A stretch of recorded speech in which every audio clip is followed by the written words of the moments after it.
All right, so one thing that you buy in this world when you own a studio, you kind of make pop music, is you have to buy MIDI controllers.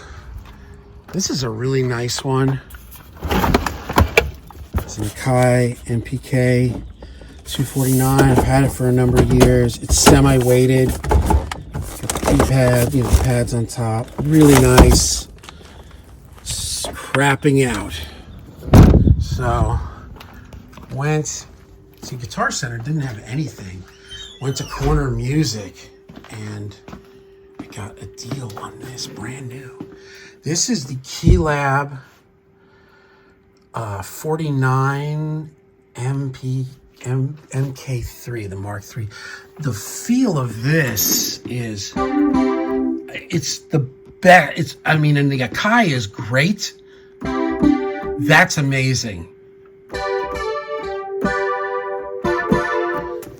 Wow. So, yeah, because tomorrow we start back on Maya, and we've also got some songs to write. So, but there it is. So it's an Arturia, not an Akai. There's a lot of the Akai stuff is all discontinued. This is very.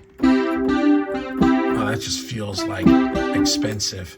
So pretty much same price as I had on my insurance docket, the MPK for $500. I took it off and put this on. This was $500. So there it is. So if anybody's looking for like a nice, and I like, so there's a couple stipulations with me. Can't be much. It has to be about 31 inches maximum because of the wings on the, and everything over here and over here. So this is perfect. It's 49 because I like full-size keys because I do play a lot of piano over here and organ, and I don't like the little keys. So anyway, I'm so stoked. Yeah. Yeah. That's really nice. Arturia. And it just says KeyLab 49, but it's the new one. It's MK3.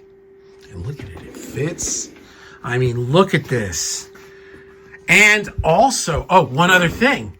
So anybody that's been following me knows that every now and then my MIDI has been a little bit schmageggy lately. Check this out.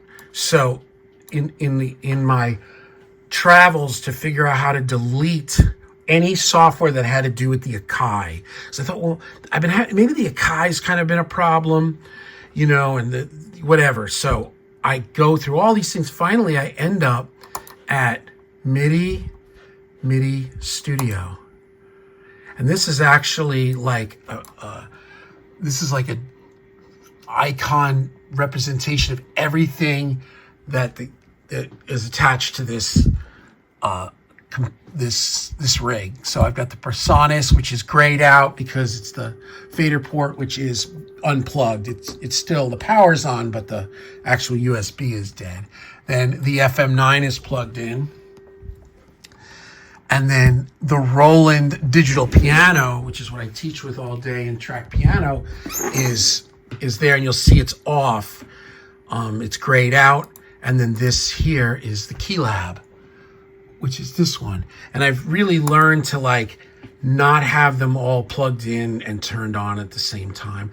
But this is the thing, when I opened this up, there were like 30 icons on here, and they were stacked on top of each other because I had, every time I bought an H9, an H90, every Personas controller, every keyboard, there was things for all, like my old piano here was MIDI. So I had the MIDI converter box.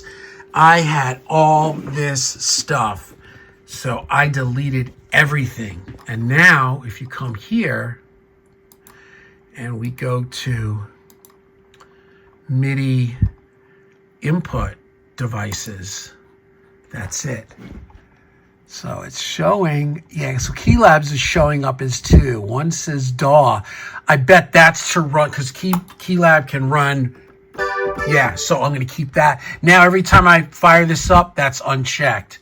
So it's only the KeyLab 49 Mark III MIDI that's checked.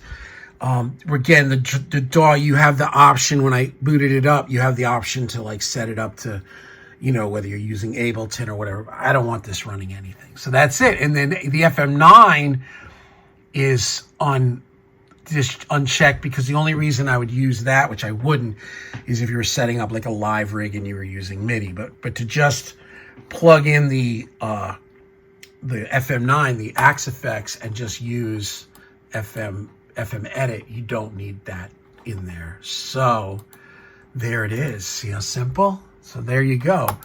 And now every time I turn this on and off, it'll automatically come with the top one unchecked. Man, I don't know if it seems like it sounds better. It could be just like because I love the way this thing feels, but some of them feel very plasticky, tinky, like I don't know, this feels great. Yeah.